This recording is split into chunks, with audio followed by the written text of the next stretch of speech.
Agora, o eleitor que é antipetista, mais urbano, mais jovem, esse já falou, não, isso aqui é demais para mim, não dá para transigir com isso. Olá, estamos no ar com o CB Poder Especial em clima de esquenta para as eleições de 2026, aqui na TV Brasília e redes sociais do Correio Brasiliense. Eu, Adriana Bernardes, e a minha colega Mariana Niederauer recebemos o pré-candidato à presidência da República pelo partido Missão, Renan Santos. Participe do programa em nossas lives no YouTube e Facebook, lembrando que todo o nosso conteúdo também está disponível nos principais tocadores de podcast. Candidato, seja muito bem-vindo, obrigada pela presença. Muito obrigado, uma honra estar aqui com vocês, vai ser um prazer trocar ideia.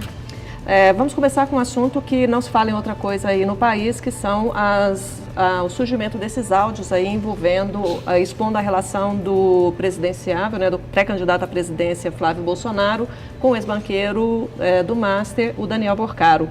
O senhor considera que, diante desse cenário, Flávio Bolsonaro se sustenta como candidato à presidência? Veja, a família Bolsonaro, ela só existe politicamente se ela continuar participando de eleições.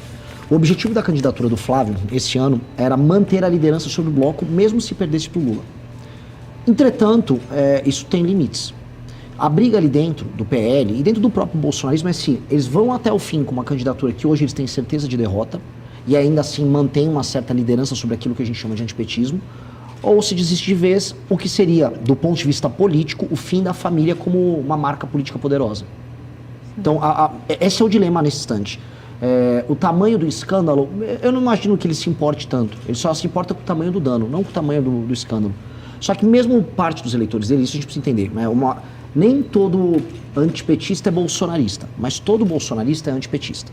Então uma parte que realmente defende os Bolsonaro sob qualquer circunstância, eu acho que eles vão ficar com os Bolsonaro até debaixo d'água. Agora o eleitor que é antipetista, mais urbano, mais jovem, esse já falou, não, isso aqui é demais para mim, não dá para transigir com isso. E como é que o senhor acha que vai ficar as demais candidaturas da direita nesse contexto? Você tem dois caminhos bem claros. Um é o do Ronaldo Caiado e do Romeu Zema. Ambos eles se colocam como o número 2 dos Bolsonaro. Olha, eu sou muito leal ao capitão, estou com você. Minha primeira proposta se me tornar presidente da República é anistiar o Bolsonaro. Porque eles querem avisar para o eleitor bolsonarista. Se não for o Flávio, sou eu, tá? Mas o discurso mudou nos últimos dias. Exatamente, o Zema bateu pesado, assim, logo que saíram as gravações do Flávio. Mas agora, quando teve a rachadinha, eles não tinham essa opinião? Quando o Bolsonaro errava na pandemia, eles não tinham essa opinião? Quando houve escândalos envolvendo barras de ouro no Ministério da Educação do Bolsonaro, eles não tinham essa opinião. Eles nunca tiveram essa opinião. Quando o Bolsonaro fez acordos com o STF, que eles tanto denunciam, ele não tinha essa opinião. Então, agora, eu do ponto de vista político, eu chamo isso de trairagem. Eu sempre fui muito reto com os Bolsonaro, e essa é outra estratégia. Que não é bem uma estratégia, é uma questão valorativa. Eu acho o Bolsonaro um péssimo presidente e um líder ruim. E essa é a minha questão com ele. E eu denunciava isso quando o Bolsonaro era muito popular, enquanto era presidente da República. Não é o mesmo que eles fizeram. Portanto, uma parte desse eleitor que vai se frustrar com o bolsonarismo vai se lembrar, bom, esses caras, como eu, falavam que, olha, Bolsonaro estava errado desde aquela época. Outra só está procurando uma continuidade daquilo.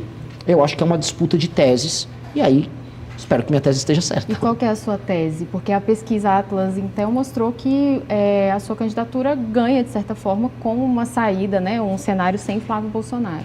Posso ser muito honesto? Por favor. Não, eu não ganhei tanto quanto as pessoas imaginam. Eu estava apresentando já um crescimento consistente na Atlas, porque eu era o mais desconhecido e eu faço uma conversão eleitoral. O que é uma conversão? Eu chamo aqui. Uma coisa é, não há o Flávio, vou no Zema, não há o Flávio, vou no Caiado. A outra é, eu acredito no projeto desse cara. Eu estou fazendo isso, tanto que há uma outra pesquisa, Nexus, que mostra que eu viro eleitores do Lula, eleitores que votaram no Lula na última eleição e eleitores dos Bolsonaro. É um modelo diferente, é um convencimento de tese. Então, quem mais se beneficiou do ponto de vista estritamente eleitoral na Atlas foi meio que empatado eu e o Zema. Foram os dois que mais se beneficiaram nisso. Mas o tipo de construção que eu estou fazendo não depende tanto disso. Eu vou fazer um processo de conversão, naturalmente, se eu me tornar mais conhecido, se eu continuar em veículos de imprensa, o voto que sai do Flávio, ele vem para mim numa intensidade maior. Mas eu não vou seguir necessariamente esse caminho, porque eu acho que não é um caminho correto do ponto de vista da liderança. Um líder não pode ficar seguindo o caminho de outro. No sentido de que havia uma fila de pessoas seguindo os Bolsonaro e eles seguem um caminho apontado pelo Bolsonaro, aguardando o erro deles. Eu tenho que apontar o meu caminho. Por isso, quando eu precisava apontar os erros do Bolsonaro, eu apontei. Agora, ainda falando sobre a pesquisa, o senhor tem um desempenho muito bom entre os jovens e um discurso que fala muito bem com as redes sociais, TikTok, Instagram, né? Agora, num eventual governo seu, como é que o senhor pretende governar um país que está envelhecendo rápido? Como é que o senhor vai chegar a esse eleitor e como é que o senhor vai governar para esses eleitores, que majoritariamente são pessoas mais velhas? São duas perguntas de um. Como eu ganho e depois, após ganhar, né? O que eu vou fazer em ambos os casos. No primeiro caso, como eu ganho, todo fenômeno de massas, de uma novidade política, a direita começa, em geral, com homens jovens.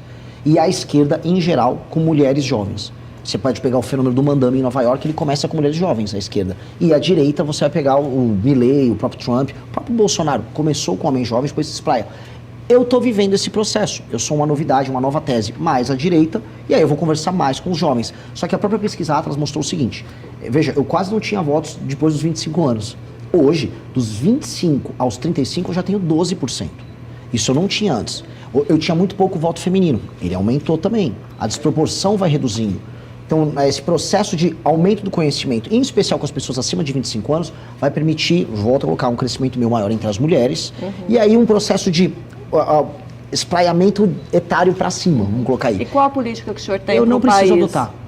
Desculpa te interromper, eu não preciso mudar a estratégia, porque o que eu falo, se eu colocasse a cabeça do Flávio Bolsonaro e mostrasse o que eu falo para o eleitor bolsonarista, ou por vezes a cabeça do Lula com o que eu falo para o eleitor lulista, ele falar, concordo com ele. Tá, mas qual é a política do senhor Aí, para quando governar o país, num eventual governo seu, levando em consideração que o senhor tem uma influência muito grande com esse público mais jovem, mas vai governar para um país que é majoritariamente de pessoas mais velhas, que está envelhecendo muito rápido e que necessita de políticas em todas as áreas para essa nova população que tem demandas que o país desconhece ainda, porque até um tempo atrás o Brasil era um país muito jovem. Perfeito. Aí estamos falando especialmente de SUS.